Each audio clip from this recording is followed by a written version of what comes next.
الله الرحمن الرحیم. ټول د باجوړ ولس ته، سیاسي خلکو ته، علما کرامو ته، دې ټولو ته یو شارټ پیغام ورکوم.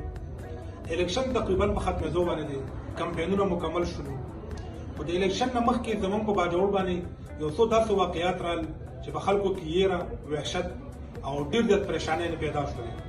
ریحانزیب شهید شو، د دغه نه مخکې د جماعت علما اسلام کارکنان شهیدان شولو، بیا په بیلوړ کې په پولیسو باندې هم حمله وشوله، هغه کې هم ډېر زیات پولیس شهیدان شولو. اوس الیکشن په ختمېدو باندې دی، په دوه علاقو باندې ډېرې سخته مقابلې روانې دي چې یو سلارزو او بله مامون. په سلارزو کې زموږ د باجوړ د څومره هم لیډرشپ دی، د هر پارټۍ مشران د سلارزو نه ولاړ دي، هغه د جماعت علما اسلام ده، که د مسلم لیگ ده، که د جماعت اسلامي ده، که د نورو پارټیانو دي. دغو ټولو له پکار دي چې داسې کردار اپناو کړي چې زموږ دا یوت او نوجوانان د هغو نه یو ښه پیغام واخلي. او بیا په ماموندو کې د ملک خالد خان، د ملک ایاز صاحبو، د اکرام او د حمید هم ډېره ښایسته مقابله روانه ده او ډېر بهترین کمپټیشن د دې هم روان دی. د دې دپاره پیغام دا دی، د باجوړ باندې ډېر سخت حالات را، شهیدان وشولو، مړي وشولو.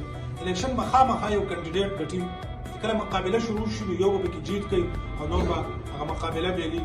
خو د جیت کینډیډیټ ته زه مبارکباد هم وایم او دویم پیغام له دا ورکوم چې موږ ډېر زیات شهدا ورکړه، خپله خوشحالي په هغه طریقه باندې مناو کړي چې کوم موږ ته دا قوم وایي او د ریاست موږ ته وایي. په داسې طریقه باندې موږ خوشحالي مناو نه کړو چې په هغې کې موږ ډزې وکړو، فایرنګ به وکړو، چې نور نقصانات به کې وشي، په دې علاقه کې بدامني هم رانه شي او خلک دا هم نه وایي چې باجوړ خلک ټنګ ټکور ته حیران خلک دي، شهدا یې ورکړو، شهدا یې وشولو او د دې باوجود د خوشحالۍ نه مناوي.